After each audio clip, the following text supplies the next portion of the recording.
भीष्म पितामह एक ऐसा नाम जो त्याग, प्रतिज्ञा और धर्म का प्रतीक माना जाता है। लेकिन क्या आप जानते हैं उसी भीष्म ने एक दिन भरी सभा में 3 राजकुमारियों का अपहरण कर लिया था। जिसने आजीवन ब्रह्मचर्य रहने और कभी न सिंहासन पर बैठने की प्रतिज्ञा ली, वही योद्धा ऐसा कठोर निर्णय क्यों ले बैठा? क्या ये केवल हस्तिनापुर के भविष्य को सुरक्षित रखने के लिए था, या फिर यही वो भूल थी जिसने अम्बा के हृदय में प्रतिशोध की आग जलाई और महाभारत के महायुद्ध की नींव रख दी? आज जानेंगे भीष्म के उस फैसले की सच्चाई जिसने उन्हें महान भी बनाया और विवादों में भी लाकर खड़ा कर दिया। ये बात तब की है जब भीष्म के पिता शांतनु हस्तिनापुर के राजा के पद पर थे और भीष्म जी युवराज के पद पर। महाराज शांतनु को एक मछुआरी की बेटी सत्यवती से प्रेम हो जाता है, लेकिन सत्यवती के पिता विवाह के लिए कठिन शर्त रखते हैं कि सत्यवती से जन्म लेने वाला पुत्र ही हस्तिनापुर का राजा बनेगा। पिता की खुशी और उनके प्रेम को पूरा करने के लिए भीष्म ये प्रतिज्ञा करते हैं कि वे जीवन भर विवाह नहीं करेंगे, ब्रह्मचर्य का पालन करेंगे और कभी भी हस्तिनापुर के सिंहासन पर नहीं बैठेंगे। इसके बाद वे सत्यवती को महल में लेकर आते हैं, राजा शांतनु से उनका विवाह कराते हैं। कुछ समय के बाद सत्यवती गर्भ धारण करती है और उसके गर्भ से एक पुत्र प्रकट होता है। उसका नाम चित्रांगद रखा जाता है। कुछ दिनों के बाद सत्यवती एक और बालक को जन्म देती है जिसका नाम विचित्रवीर्य था। अब महाराज शांतनु के 3 पुत्र थे। पहली पत्नी गंगा से महाराज भीष्म और दूसरी पत्नी सत्यवती से चित्रांगद और विचित्रवीर। विचित्रवीर अभी यौवन अवस्था को प्राप्त भी नहीं किए थे कि महाराज शांतनु का शरीर शांत हो जाता है।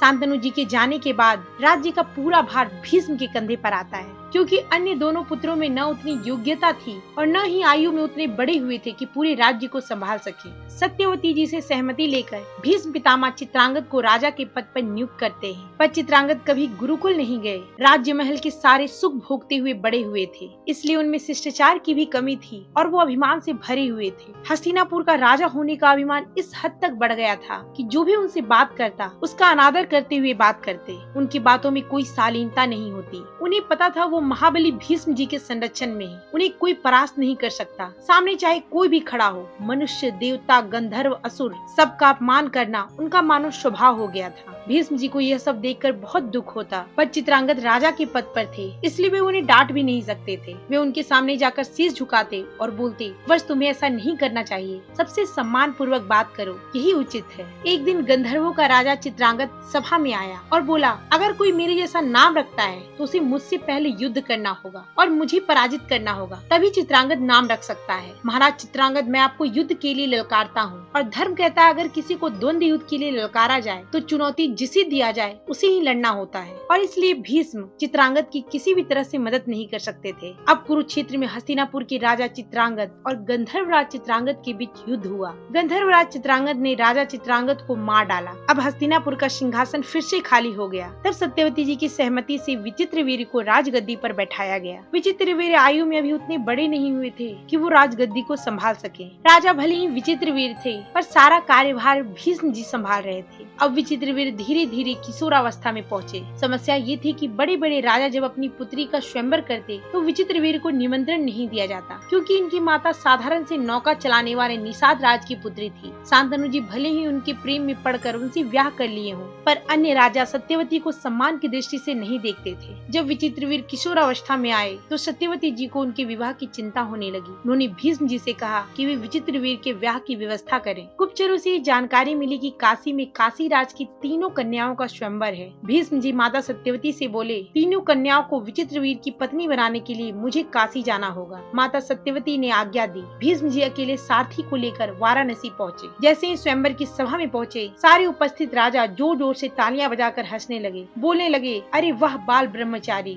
हम तो इस बात के लिए आपका बहुत सम्मान करते थे कि भीष्म की प्रतिज्ञा अटल है, पर आप तो यहाँ स्वयंवर में ब्याह करने पहुँच गए। सारे राजा इनका उपहास करने लगे। तब सदैव धर्म के पथ पर चलने वाले भीष्म जी कहते हैं, आप सब व्यर्थ में मेरा उपहास कर रहे हैं। मैं अपने लिए स्वयंवर में नहीं आया हूँ, मैं हस्तिनापुर के सिंहासन की तरफ से आया हूँ। हस्तिनापुर के सिंहासन पर विराजमान विचित्रवीर्य के लिए मैं 3 कन्याओं का अपहरण करने आया हूँ। मैं सदैव धर्म के पथ पर चलता हूँ और स्वयंवर से बलवान राजा कन्या का बलपूर्वक अपहरण करके ले जाए, ये विधान है। मैं 3 का अपहरण करता हूँ। मैं सारे राजाओं को एक साथ ललकारता हूँ। अगर आप सब में सामर्थ्य है तो 3 राजकुमारियों को मुझसे छुड़ा कर ले जाएं। सारे राजा एक साथ भीष्म पर बारिश की बूंदों की तरह वानों की वर्षा करने लगे, पर भीष्म जी अपने दिव्यास्त्रों के द्वारा सारे वानों को भस्म कर दिए। सारे राजाओं को एक क्षण में परास्त कर हस्तिनापुर की ओर बढ़ने लगे। तभी पीछे से आवाज आई, रुको। भीष्म जी पीछे मुड़कर देखे। महारथी साल्व उन्हें युद्ध के लिए ललकार रहे थे। साल्व शारीरिक रूप से बहुत ही ज्यादा बलवान थे। वे तीनों कन्याओं में से जो सबसे बड़ी थी अम्बा, उससे प्रेम करते थे। अम्बा भी उनसे प्रेम करती थी और ये तय हुआ था कि स्वयंवर में अम्बा महारथी साल्व को वरमाला पहनाएगी। भीष्म जी ने जब ललकार सुनी, रथ रोक दिए। साल्व और भीष्म जी के बीच भयंकर युद्ध हुआ। महारथी साल्व बहुत बलवान थे, पर भीष्म जी के आगे घुटने टेक दिए। भीष्म जी ने कहा, जाओ मैं तुम्हें जीवन दान देता हूँ। जैसे अपनी छोटी बहन को लाते हैं, वैसे भीष्म जी तीनों कन्याओं को लाकर सत्यवती जी से बोले, इन तीनों को मैं जीत कर लाया हूँ, आप इन तीनों से विचित्रवीर का ब्याह करा दें। तीनों कन्याओं से विचित्रवीर की ब्याह की तैयारी होने लगी। तभी अम्बा भीष्म जी से कहती है, मैं तो सोच रही थी आप महावीर हो, हमारा अपहरण आपने अपने लिए किया है। हमारा अपहरण आपने किया है भीष्म, तो हमें आपको ही स्वीकार करना होगा। मैं विचित्रवीर को कभी भी पति के रूप में स्वीकार नहीं करूंगी। अम्बा कहती है, मैं साल्व से प्रेम करती थी, मैं उनकी गले में वरमाला डालने वाली थी। आपने मेरा अपहरण करके ठीक नहीं किया। भीष्म जी कहते हैं, मुझे इसके बारे में कोई जानकारी नहीं थी। वे तुरंत ब्राह्मणों की मंडली बुलाते हैं और सुंदर रथ पर बैठाकर सम्मान के साथ अम्बा को राजा साल्व के पास भेज देते हैं। बाकी जो दो कन्या थी अंबिका और अम्बालिका, इन दोनों का विवाह विचित्रवीर के साथ संपन्न होता है। आज की भक्ति रस में इतना ही। आगे की चर्चा हम अगली वीडियो में करेंगे। तब तक के लिए इजाजत दीजिए। राधे राधे।